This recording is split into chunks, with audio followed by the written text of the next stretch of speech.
예, 이제 토론 시간인데요. 이 지역 밀착형 사회복지관, 복지관의 정말 미래인가 이런 제목으로 김상진 관장님을 첫 순서로 모시겠습니다. 예, 영상으로 만나시겠습니다. 안녕하세요. 방화 11 종합사육전의 김상진 관장입니다. 잘 들리실까요? 네, 잘 들리시는 거지요? 네. 제가 어제 그제 국가로부터 7일간의 휴가를 명받아가지고 본의 아니게 영상으로 또 이렇게 인사를 나누게 되고 영상으로 저희 의견을 좀 나누게 되었습니다. 수고하게 생각합니다. 우선 그 교수님 발제 잘 들었고요. 저는 오늘 제가 일하는 방화 11 종합사회복지관이 왜 지역 밀착형을 시작하게 됐는지, 그리고 어떠한 형태로 하고 있는지, 또 어떠한 성과를 거둬냈는지를 한 10분 정도 여러분하고 나눌 수 있을 것 같습니다. 시간이 대단히 제한적이고, 제가 한번 통계를 내보니까 제가 이런 사례 공유를 한 30여 차례 정도 현장 다니면서 했더라고요. 근데 오늘은 대단히 시간이 제한적이어서 짧게 좀 설명을 드려야 될 것 같고, 자세한 것은 나눠드릴 자료집에 좀 보시면 참고가 될 것 같습니다. 설명을 좀 하도록 하겠습니다. 저는 저희 방화 11복지관은 이런 고민을 좀 하게 됐습니다. 그 사회복지관이 좀 대단히 위기다, 정체성이 좀 우아하다, 그런 판단을 하게 됐거든요. 왜 그랬냐면 가령 한때는 사회복지관의 꽃이 뭐 사례관리라고 저희가 표현한 적이 있었거든요. 사례관리 지금 우리만 하고 있나요? 그렇지 않거든요. 공공에서도 하고 있죠. 그리고 뭐 한때는 뭐 교육문화, 조직화 사업 그런 것들이 우리의 대단한 강점이라고 막 저희가 자랑한 적이 있었는데 우리만 하는 게 아니거든요.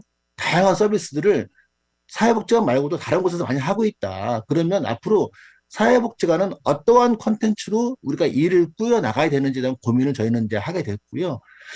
이런 고민 끝에 여러 가지 장부들을 제가 이제 고민해보고 또 문헌 연구도 해보고 다양하게 저희는 해봤던 겁니다. 그런 맥락 속에 제가 또 이런 또 그 고민을 또 하나 하게 된 거예요. 예를 들면 2012년도로 기억이 나는데 2012년도에 사회복지사업법이 개정이 되면서 사회복지관은 3대 기능을 수행해라라고 되어 있었죠. 그 법에 개정하는 법 보면 사례관리 기능, 서비스 제공 기능, 지역사회 조직화 기능, 이 3대 기능을 수행하라고 법에서 명기를 했어요. 그런데 그 법안 어디에 보면 3대 기능으로 사회복지관을 운영하라고 되어 있지 3대 기능으로 팀을 편제하는 말은 없었거든요. 근데 상당수의 복지관에서 저희 방화 11을 포함해서 상당수의 복지관에서 3대 기능으로 이게 팀을 편제해버린 거예요. 그러다 보니 어떠한 문제가 생겼냐면 이런 경우가 있죠. 예를 들면 호주는 이민국가잖아요. 호주에 제가 만약에 이민을 가게 되면 제가 영어가 안 되니까 너 한국 사람이냐? 그렇다. 한국 사람 응대할 수 있는 직원 불러줄게. 한국 사람, 한국어가 되는 직원이 나와서 하는 얘기가 또 주택 필요하지. 또 자녀 있으니까 학교 알아봐야 되지. 또 차량도 필요하지. 흔히 말하는 원스톱으로 저희가 이렇게 그분들이 가이드를 해주는데 우리 지금 어떻습니까? 사회복지관에 오면은 이용자분이 어렵게 기관에 오셔서 상담을 하시는데 막 하다 보니까 이건 우리 팀 업무가 아닌 거야. 이게 우리 사례관리팀 업무가 아니고 이거 서비스 제공 기능팀 업무인데 그걸로 또 토스를 해야 되고 내지는 또 두 개가 교묘하게 중복되는 부분들이 있거든요. 이걸 어느 팀이 해야 되는지에 대한 그런 서로 간에 약간의 불편함이 생길 수도 있다라는 거죠. 그러니까 통합적으로 뭔가 주민들한테 다가가기가 어려운, 그러니까 이게 다 어렵진 않지만 간혹 그런 어려운 점들이 생기더라. 그런 문제가 하나 있고요. 또 하나 우리가 함께 일하는 동료들, 사회복지사 성장에도 대단히 제한적이더라. 가령 10년 넘게 지역사회 조직팀에서 근무를 하던 사회복지사가 기관의 명예에 의해서 뭐 사례가르치는 발령을 냈어요. 그러면 이 사회복지사분은 10년 동안 나름의 지역사회 조직팀에서 전문가로 잘 업무를 수행하다가 사례관리팀으로 가면서 또다시 이제 신입이 돼버리는 거죠. 기능별로 성장하게 되니까 부서 이동이 생기면 다시 신입으로 막내로 시작해야 되는 그런 불편함이 생긴다는 거예요.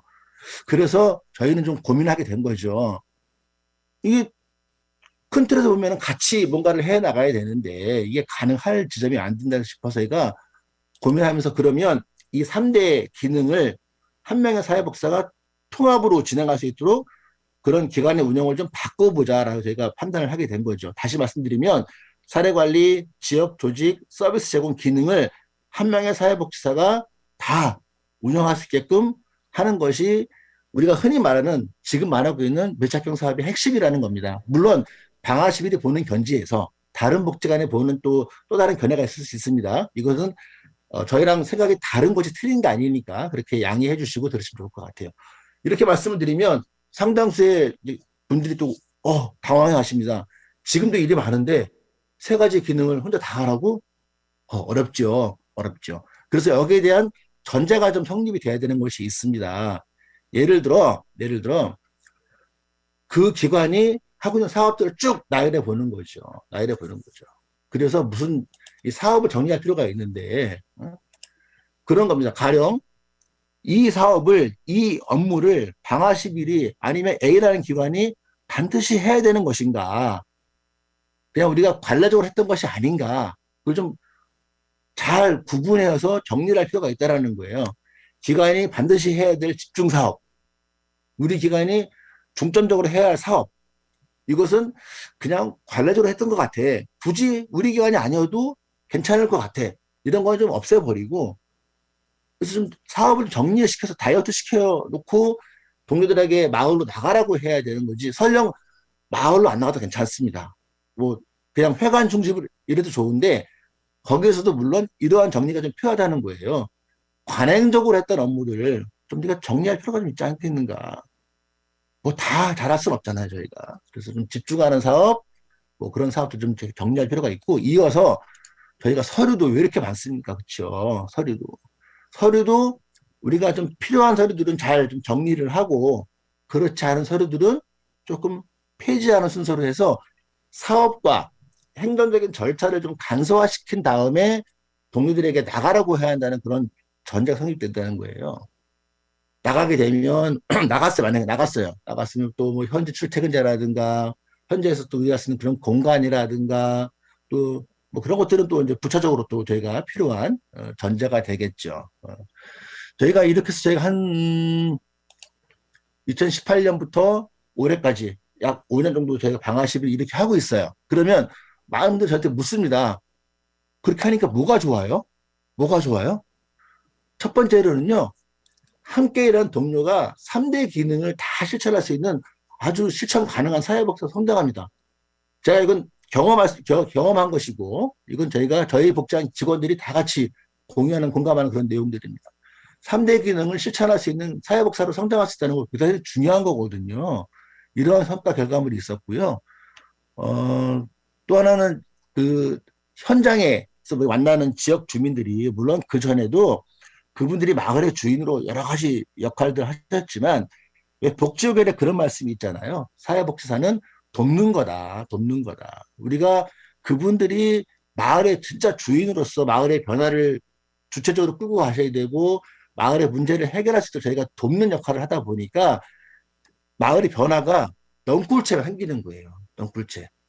이분들이 내가 마을의 주인으로서 이런 역할을 할 수 있다. 우리 마을이 내 덕분에 우리 덕분에 이렇게 변하고 있다라는 그런 대단한 뭐 프라이드랄까요? 뭐 그런 것들이 생긴다는 거죠.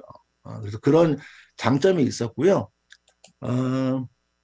그러려면 이렇게 저희가 그 지역 밀착형으로 나가려면 어떠한 전제가 필요하냐 잠깐 그 설명을 드리고자 합니다. 왜 이 기관이 마을로 나가도록 한 지역 밀착형으로 운영하고 싶은지에 대한 명확한 방향성이 먼저 필요합니다. 이게 서울시의 시범 사업이고 시가 관심 가져하고 뭐 일종의 뭐 유행이라고 할까요? 그럼 좀 표현이 대단히 거친데 그렇기 때문에 나가는 것이 아니라 왜 우리 복지관이 무엇 때문에 이걸 해야 되는지에 대한 명확한 방향성이 성립이 돼야 되고요. 방향성 성립과 동시에 그 준비하는 과정 등을 모든 동료와 함께 합의해야 될 필요가 있는 거죠. 예컨대 기관장이나 관리자 그룹이 관심이 있어서 어느 날 우리는 이게 하기로 했어 선언하는 게 아니라 우리는 이런 방향성을 가지려고 하는데 여러분 의견은 어떠신가요? 서로 합의하고 토론하고 또 서로 이야기 나누고 뺄 거 빼고 더할 거 더해서 서로 합의를 하고 나가야지만이 이것은 좀 더 효과적인 결과를 가져올 수 있겠다. 물론 그 안에서 구성원 간의 협력과 신뢰가 당연히 동반돼야 되는 거고요. 그렇게 해서 방향성과 과정을 다 공유하고 합의했을 때에 그러면 나가기로 결정을 했다. 그럼 나가서 이거 필요한 학습들을 미리 좀 준비할 필요가 있겠다라는 말씀까지 드릴 수 있습니다. 대단히 빨리 제가 좀 진행을 했는데 결론 맺도록 하겠습니다. 지역 밀착형만이 유일한 정답은 아니라고 합니다. 아니라고 저는 말씀을 드릴 수 있습니다. 이따가도 설명이 되겠지만 지역 밀착형으로 운영하지 않은 시기에도 대다수의 사회복지관들은 마을에서 지역에서 치열하게 주민과 부대끼면서 지역 중심으로 일을 해온 것이 사실입니다. 다만 조금 더 다른 각도로 더 접근하는 것이 지역 밀착형의 차이인 거고 지역 밀착형으로 안 해도 되니까 기관장 중심의 운영 방침에서 직원 중심의 운영 방침에서 지역 주민 중심으로 바꾸고 회관 중심에서 마을 중심으로 바뀐다고 했을 때 그 결과물은 대단히 다른 결과가 나올 수 있는 거거든요. 그런 의미에서 지역 밀착형이 또 다른 의미가 있는 유의미한 변화 중에 하나다라는 말씀을 드리고 싶고요. 제가 대단히 빠른 시간 내에 설명을 드려서 조금 이렇게 우라다다닥 지나간 것 같긴 하지만 다른 집을 보시거나 아니면 나중에 저희 방아12를 방문하시거나 아니면 또 기회가 돼서 현장에 나가서 저희가 또 저희 사례를 공유할 수 있는 그런 기회가 된다면 조금 더 자세하게 말씀을 나눌 수 있을 거로 사료가 됩니다. 목소리가 좀 많이 잠기고 좀 갈라지고 해서 좀 듣기 좀 불편하셨을 텐데 경청해 주셔서 감사하고요. 또 좋은 기회가 되면 또 뵙겠습니다. 고맙습니다. 네. 첫 번째 토론인데요. 매우 특이하죠. 이 코로나 확진자가 말 저렇게 잘하는 건 처음 봤습니다. 안 걸린 것 같아요. 근데 뭐 일단 그 사전 질문이 굉장히 많아요. 그래서 중복되는 부분들이기 때문에 첫 번째 토론자께서는 조금 준비해 주셔야 될 부분들 일단 먼저 정리하면 한계 극복을 위해서 이 전환 과정 부분들이나 필요성에 대한 설명 부분들은 충분히 됐다라고 보고요. 또 이걸 하기 위해서 기관에서는 선택과 집중 그리고 행정 간소화 이런 부분들의 노력성이 보입니다. 그런데 이 질문의 내용에서 한다면 한 사람의 사회복지사가 이 원스톱의 서비스를 하려면 사례관리나 조직화나 서비스를 동시에 원스톱으로 공급을 해야 되는 것 이런 부분들에 대해서 그러면 대단한 역량들을 갖추고 지역사회로 나가는 것이 아닌가 그렇게 하기 위해서 준비과정 부분들이나 아니면 현재 그렇지 않다면 실행은 되지만 이런 부분에 어려움이 있다면 이걸 어떻게 보강할 것인지에 대해서 후속 질문 시간, 종합 토론 시간에 추가해서 설명해 주셨으면 좋겠고요. 또 전후 비교해서 주민의 욕구나 주민의 상황 부분들, 지역사회의 문제라든가 이런 부분들이 시행 전후에 어떤 변화가 있는지 지역사회 차원에서 말씀을 좀 정리를 해주시면 좋은 답변이 될 것 같습니다.